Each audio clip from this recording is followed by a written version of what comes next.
യുദ്ധം ജീവിതത്തിന്റെ താളം തെറ്റിക്കുമ്പോൾ ഏറ്റവും ലളിതവും സ്വാഭാവികവുമായ പ്രവൃത്തികൾ പോലും വലിയ വെല്ലുവിളിയായി മാറാറുണ്ട്. സ്വന്തം വീട്ടിലെ കുളിമുറിയിൽ സമാധാനമായി ഒന്ന് കുളിക്കാൻ പോലും സാധിക്കാത്ത വിധം മിസൈലുകളും ഡ്രോണുകളും ആകാശത്തു നിന്ന് അഗ്നിവർഷം നടത്തുമ്പോൾ ഒരു ജനത തങ്ങളുടെ അതിജീവനത്തിനായി സാങ്കേതികവിദ്യയെ എങ്ങനെ കൂട്ടുപിടിക്കുന്നു എന്നതിൻ്റെ വിചിത്രവും എന്നാൽ അത്യന്തം ഗൗരവകരവുമായ ഒരു കാഴ്ചയാണ് ഇപ്പോൾ ഇസ്രായേലിൽ നിന്ന് പുറത്തു വരുന്നത്. ഇറാനും ഇസ്രായേലും തമ്മിലുള്ള സംഘർഷം കൊടുമ്പിരി കൊണ്ടിരിക്കെ ഇസ്രായേലികൾക്കിടയിൽ തരംഗമായി മാറിയിരിക്കുന്ന ഒന്നാണ് ക്യാൻ ഐ ഷവർ എന്ന വെബ് ആപ്പ്. മിസൈൽ ആക്രമണങ്ങളുടെ കൃത്യമായ ഇടവേളകൾ വിശകലനം ചെയ്ത് ഏറ്റവും സുരക്ഷിതമായി കുളിക്കാൻ കഴിയുന്ന സമയം നിർദ്ദേശിക്കുകയാണ് ഈ ഡിജിറ്റൽ സംവിധാനം ചെയ്യുന്നത്. ഭൗമരാഷ്ട്രീയപരമായ തർക്കങ്ങളും സൈനിക നീക്കങ്ങളും ഒരു വശത്ത് നടക്കുമ്പോൾ തന്നെ മറുവശത്ത് സാധാരണക്കാരായ മനുഷ്യർ തങ്ങളുടെ ദൈനംദിന കാര്യങ്ങൾ നിർവഹിക്കാൻ ഇത്തരം മാർഗങ്ങൾ തേടേണ്ടി വരുന്നത് യുദ്ധത്തിൻ്റെ ക്രൂരമായ മുഖമാണ് വെളിപ്പെടുത്തുന്നത്. 2026 ഫെബ്രുവരി 28-ന് US ഇസ്രായേൽ സഖ്യം ഇറാനിലെ ഉന്നത നേതൃത്വത്തിന് നേരെ നടത്തിയ ആക്രമണത്തെ തുടർന്ന് ആരംഭിച്ച തിരിച്ചടികൾ പശ്ചിമേഷ്യയെ മൊത്തത്തിൽ ഒരു അഗ്നിപർവ്വതത്തിന് മുകളിലാക്കിയിരിക്കുകയാണ്. ഇറാൻ തങ്ങളുടെ ബാലിസ്റ്റിക് മിസൈലുകളും ക്ലസ്റ്റർ ബോംബുകളും ഇസ്രായേൽ നഗരങ്ങളിലേക്ക് തൊടുത്തുവിടുമ്പോൾ സൈറൻ മുഴങ്ങിയാൽ നിമിഷങ്ങൾക്കുള്ളിൽ ബോംബ് ഷെൽട്ടറുകളിലേക്ക് ഓടിയെത്തണം എന്നതാണ് ഓരോ പൗരൻ്റെയും മുന്നിലുള്ള വെല്ലുവിളി. ഈ സാഹചര്യത്തിലാണ് കുളി കൂടി ഒരു റിസ്ക്കായി മാറുന്നത്. എന്താണ് ഈ ഷവർ ആപ്പ് എന്നൊന്ന് പരിശോധിക്കാം. യുദ്ധകാലത്ത് സൈറണുകൾ എപ്പോൾ വേണമെങ്കിലും മുഴങ്ങാം. കുളിച്ചുകൊണ്ടിരിക്കുമ്പോൾ സൈറൻ മുഴങ്ങിയാൽ ദേഹമാസകലം സോപ്പും വെള്ളവുമായി നഗ്നനായി ഷെൽട്ടറിലേക്ക് ഓടേണ്ടി വരുന്നത് ആലോചിക്കാനാവുന്നതിനും അപ്പുറമുള്ള ദുരന്തമാണ്. ഈ പ്രായോഗിക ബുദ്ധിമുട്ടിന് പരിഹാരമായാണ് ഇസ്രയേലിലെ സോഫ്റ്റ്വെയർ വിദഗ്ധർ ഈ വെബ്സൈറ്റ് വികസിപ്പിച്ചത്. ഇറാന്റെ മിസൈൽ ആക്രമണങ്ങളുടെ രീതിയിൽ മിസൈലുകൾ ഇസ്രയേലിൽ എത്താനെടുക്കുന്ന സമയം, ഓരോ മേഖലയിലെയും ആക്രമണ സാധ്യത എന്നിവയെല്ലാം ഒരു അൽഗോരിതം വഴി വിശകലനം ചെയ്താണ് ഈ ആപ്പ് പ്രവർത്തിക്കുന്നത്. കഴിഞ്ഞ കുറച്ച് ദിവസങ്ങളിലെ മിസൈൽ വിക്ഷേപണങ്ങളുടെ പാറ്റേൺ പരിശോധിക്കുന്ന ആപ്പ് അടുത്ത കുറച്ച് മിനിറ്റുകൾക്കുള്ളിൽ ആക്രമണത്തിന് സാധ്യത കുറവാണോ എന്ന് ഉപഭോക്താക്കളെ അറിയിക്കുന്നു. ഉദാഹരണത്തിന് പുലർച്ചെ 5:30-നാണ് കുളിക്കാൻ ഏറ്റവും അനുയോജ്യമായ സമയമെന്ന് ഈ വെബ്സൈറ്റ് പലപ്പോഴും നിർദ്ദേശിക്കപ്പെടാറുണ്ട്. കാരണം ചരിത്രപരമായ ഡേറ്റ അനുസരിച്ച് ആ സമയത്ത് മിസൈൽ ആക്രമണങ്ങളുടെ തീവ്രത കുറവായിരിക്കും. ഒരു മഴ പ്രവചനം പോലെ ലളിതമായി തോന്നാമെങ്കിലും ഇസ്രായേലികളെ സംബന്ധിച്ചിടത്തോളം ഇത് ജീവൻ മരണ പോരാട്ടത്തിൻ്റെ ഭാഗമാണ്. സോഷ്യൽ മീഡിയയിൽ ഈ ആപ്പിനെക്കുറിച്ച് വൻ ചർച്ചകളാണ് നടക്കുന്നത്. വെള്ളം വീഴുന്ന ശബ്ദത്തിൽ പലപ്പോഴും സൈറൺ കേൾക്കാൻ സാധിക്കില്ലെന്നും തണുപ്പുള്ള രാത്രികളിൽ ടവൽ മാത്രം ചുറ്റി ഷെൽട്ടറുകളിലേക്ക് ഓടുന്നത് ആരോഗ്യ പ്രശ്നങ്ങൾ ഉണ്ടാക്കുമെന്നതും ഈ ആപ്പിൻ്റെ പ്രസക്തി വർദ്ധിപ്പിക്കുന്നു. ഇത് കേവലം ഒരു തമാശയല്ല, മറിച്ച് ഡിജിറ്റൽ യുഗത്തിലെ ഒരു യുദ്ധകാല പ്രതിരോധ മാർഗമാണ്. ക്യാൻ ഐ ഷവർ എന്നത് ഇസ്രായേലിലെ യുദ്ധകാല ആപ്പുകളുടെ ഒരു വലിയ നിരയിലെ ഒരംഗം മാത്രമാണ്. ഇസ്രായേൽ സൈന്യത്തിൻ്റെ ഔദ്യോഗിക ആപ്പായ ഹോം ഫ്രണ്ട് കമാൻഡാണ് ഇതിൽ ഏറ്റവും പ്രധാനപ്പെട്ടത്. GPS ഉപയോഗിച്ച് ഓരോ പൗരൻ്റെയും സ്ഥാനം മനസ്സിലാക്കി അവർ നിൽക്കുന്ന മേഖലയിൽ മിസൈൽ ഭീഷണി ഉണ്ടെങ്കിൽ കൃത്യമായി നോട്ടിഫിക്കേഷൻ നൽകാൻ ഇതിന് സാധിക്കും. മിസൈലുകൾക്ക് പുറമെ ഭീകരാക്രമണങ്ങൾ, ഭൂകമ്പം തുടങ്ങിയ അപകടങ്ങളെക്കുറിച്ച് ഇത് മുന്നറിയിപ്പ് നൽകുന്നു. ഹീബ്രു, അറബിക്, റഷ്യൻ, ഇംഗ്ലീഷ് ഭാഷകളിൽ ലഭ്യമായ ഈ ആപ്പ് ഓരോ ഇസ്രായേലിയുടെയും ഫോണിലെ അവിഭാജ്യ ഘടകമാണ്. മറ്റൊരു പ്രധാന സംവിധാനമാണ് ബോംബ് ഷെൽട്ടർ ലൊക്കേറ്റർ. നഗരങ്ങളിൽ പുതുതായി എത്തുന്നവർക്കോ അല്ലെങ്കിൽ പുറത്തിറങ്ങി നടക്കുമ്പോഴോ സൈറൺ മുഴങ്ങിയാൽ തൊട്ടടുത്തുള്ള ഷെൽട്ടറിലേക്ക് എത്താൻ ഈ ആപ്പ് സഹായിക്കുന്നു. ഇസ്രായേലിലുടനീളമുള്ള ഏകദേശം 20,000 ഔദ്യോഗിക ഷെൽട്ടറുകളുടെ വിവരങ്ങൾ ഇതിലുണ്ട്.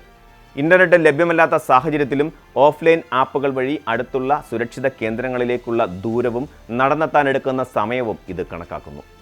ഭയത്തെ നിയന്ത്രിക്കാനും പരിഭ്രാന്തി കുറയ്ക്കാനും സാങ്കേതികവിദ്യ എങ്ങനെ സഹായിക്കുന്നു എന്നതിൻ്റെ മികച്ച ഉദാഹരണമാണിത്.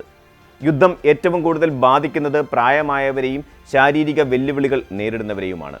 സൈറൺ മുഴങ്ങുമ്പോൾ സെക്കൻഡുകൾക്കുള്ളിൽ പടികളിറങ്ങി ഷെൽട്ടറുകളിൽ എത്താൻ ഇവർക്ക് സാധിച്ചേക്കില്ല. ഇത്തരം ആളുകളെ സഹായിക്കാൻ വികസിപ്പിച്ചതാണ് പർപ്പിൾ വെസ്റ്റ് എന്ന ആപ്പ്. സഹായം ആവശ്യമുള്ളവർക്ക് ഈ ആപ്പിൽ മുൻകൂട്ടി രജിസ്റ്റർ ചെയ്യാം. സൈറൺ മുഴങ്ങുന്ന സമയത്ത് അടുത്തുള്ള സന്നദ്ധ പ്രവർത്തകർക്ക് നോട്ടിഫിക്കേഷൻ ലഭിക്കുകയും അവർ ഓടിയെത്തി ഇവരെ ഷെൽട്ടറുകളിലേക്ക് മാറ്റുകയും ചെയ്യുന്നു. മനുഷ്യത്വവും സാങ്കേതികവിദ്യയും കൈകോർക്കുന്ന ഇത്തരം നീക്കങ്ങൾ യുദ്ധത്തിൻ്റെ ഭീകരതകൾക്കിടയിലും പ്രത്യാശ നൽകുന്ന ഒരു കാര്യമാണ്. മറ്റൊരു വിചിത്രമായ ആപ്പാണ് ഹുക്ഡ്. വിനാശകരമായ യുദ്ധത്തിനിടയിലും മനുഷ്യസഹജമായ വികാരങ്ങളെ തടഞ്ഞു നിർത്താൻ ആവില്ലെന്ന് ഇത് തെളിയിക്കുന്നു. ബോംബ് ഷെൽട്ടറുകൾ മണിക്കൂറുകളോളം ചിലവഴിക്കേണ്ടി വരുമ്പോൾ അവിടെയുള്ള അപരിചിതരായ ആളുകളുമായി സംസാരിക്കാനും ബന്ധങ്ങൾ സ്ഥാപിക്കാനും ഈ ആപ്പ് സഹായിക്കുന്നു. ഒരു ഡേറ്റിംഗ് ആപ്പിന് സമാനമായ രീതിയിൽ പ്രവർത്തിക്കുന്ന ഇത് മരണത്തെ മുഖാമുഖം കാണുന്ന നിമിഷങ്ങളിൽ പോലും സ്നേഹവും സൗഹൃദവും കണ്ടെത്താൻ ആളുകളെ പ്രേരിപ്പിക്കുന്നു. മനഃശാസ്ത്രപരമായി പറഞ്ഞാൽ ഇത്തരം ഇടപെടൽ യുദ്ധം സൃഷ്ടിക്കുന്ന കടുത്ത മാനസിക സമ്മർദ്ദത്തിൽ നിന്ന് ആളുകളെ മോചിപ്പിക്കാൻ സഹായിക്കുന്നുണ്ട്. എന്തുകൊണ്ടാണ് ഇത്രയധികം ആപ്പുകൾ ഇപ്പോൾ പ്രസക്തി ലഭിക്കുന്നത് എന്നറിയാൻ നിലവിലെ യുദ്ധ സാഹചര്യം പരിശോധിക്കേണ്ടതുണ്ട്. ഫെബ്രുവരി 28 നടന്ന ആക്രമണത്തിൽ ഇറാന്റെ പരമോന്നത നേതാവ് അയത്തുള്ള അലി ഖമേനിയും 40ഓളം മുതിർന്ന ഉദ്യോഗസ്ഥരും കൊല്ലപ്പെട്ടത് ഇറാനെ പ്രകോപിതരാക്കി. ഇതിന് പകരമായി ഇറാൻ നടത്തിയ ആക്രമണങ്ങളിൽ ഇതുവരെ 1200-ലധികം ആളുകൾ ഇറാനിലും 100ഓളം പേർ ലെബനനിലും കൊല്ലപ്പെട്ടു. ഇസ്രയേലിലും മരണസംഖ്യ ഉയരുകയാണ്. പ്രത്യേകിച്ച് തെക്കൻ ഇറാനിലെ മിനാബിലുള്ള ഷജാരെ തയ്യബ സ്കൂളിന് നേരെ നടന്ന ആക്രമണത്തിൽ നിരവധി സ്കൂൾ കുട്ടികൾ കൊല്ലപ്പെട്ടത് വലിയ അന്താരാഷ്ട്ര പ്രതിഷേധങ്ങൾക്ക് കാരണമായിട്ടുണ്ട്. ഇറാൻ ഉപയോഗിക്കുന്ന ക്ലസ്റ്റർ ബോംബുകൾ, അതായത് ചെറിയ ബോംബുകൾ ചിതറിത്തെറിക്കുന്ന രീതി, ജനവാസ മേഖലയിൽ വലിയ നാശനഷ്ടങ്ങളാണ് ഉണ്ടാക്കുന്നത്. മിസൈൽ പ്രതിരോധ സംവിധാനങ്ങൾ പലതും തകർക്കപ്പെടുന്ന സാഹചര്യത്തിൽ ജനങ്ങൾക്ക് ഒരേയൊരു വഴി ഇത്തരം ഡിജിറ്റൽ മുന്നറിയിപ്പുകൾ മാത്രമാണ്. ഈ യുദ്ധം ഇറാനിലും ഇസ്രയേലിലും മാത്രം ഒതുങ്ങി നിൽക്കുന്നില്ല എന്നതാണ് മറ്റൊരു പ്രധാന വസ്തുത. പാകിസ്ഥാനും അഫ്ഗാൻ താലിബാനും തമ്മിലുള്ള അതിർത്തി തർക്കങ്ങൾ മുറുകുകയും പാകിസ്ഥാൻ ബഗ്രാം എയർബേസ് ആക്രമിക്കുകയും ചെയ്തതോടെ മേഖലയാകെ യുദ്ധഭീതിയിലാണ്. പാകിസ്ഥാനിലെ സുരക്ഷാ സാഹചര്യം കണക്കിലെടുത്ത് US അവിടുത്തെ തങ്ങളുടെ കോൺസുലേറ്റുകൾ ഭാഗികമായി അടച്ചുപൂട്ടിയത് ലോകം എത്രത്തോളം വലിയൊരു പ്രതിസന്ധിയിലേക്കാണ് നീങ്ങുന്നത് എന്നതിൻ്റെ സൂചനയാണ്. ഇസ്രയേലിലെ ഈ ആപ്പുകൾ ലോകത്തിന് നൽകുന്ന സന്ദേശം സങ്കീർണമാണ്.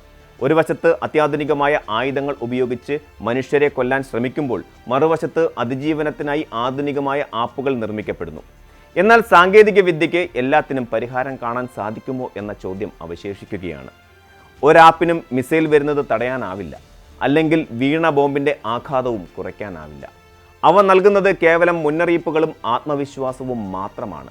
ഈ ഷവർ ആപ്പ് പോലെയുള്ള സംവിധാനങ്ങൾ ഒരു പരിധിവരെ യുദ്ധത്തിൻ്റെ ഭീകരതയെ ലഘൂകരിക്കാൻ ശ്രമിക്കുന്നുണ്ടെങ്കിലും സമാധാനപരമായ ഒരു കുളിക്കായി പോലും ഒരു അൽഗോരിതത്തെ ആശ്രയിക്കേണ്ടി വരുന്ന അവസ്ഥ എത്രത്തോളം ഭയാനകമാണ് എന്നത് ചിന്തിക്കേണ്ട ഒരു കാര്യമാണ്.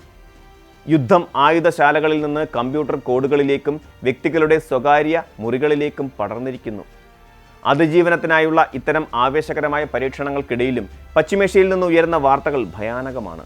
ഓരോ ആപ്പ് നോട്ടിഫിക്കേഷന് പിന്നിലും ഒരു മിസൈൽ ഭീഷണിയുണ്ട് എന്നത് ഒരു ജനതയെ നിരന്തരമായ ഭീതിയിൽ നിലനിർത്തുന്നു. യുദ്ധകാലത്ത് ഇസ്രയേലികൾ ഉപയോഗിക്കുന്ന ഈ ആപ്പുകൾ വെറുമൊരു സാങ്കേതികവിദ്യ മാത്രമല്ല, അതവരുടെ പോരാട്ട വീര്യത്തിൻ്റെ പ്രതീകം കൂടിയാണ്. തങ്ങളെ തകർക്കാൻ വരുന്ന മിസൈലുകളെയും ഡ്രോണുകളെയും സാങ്കേതികമായി നേരിടാൻ അവർ പഠിച്ചിരിക്കുന്നു.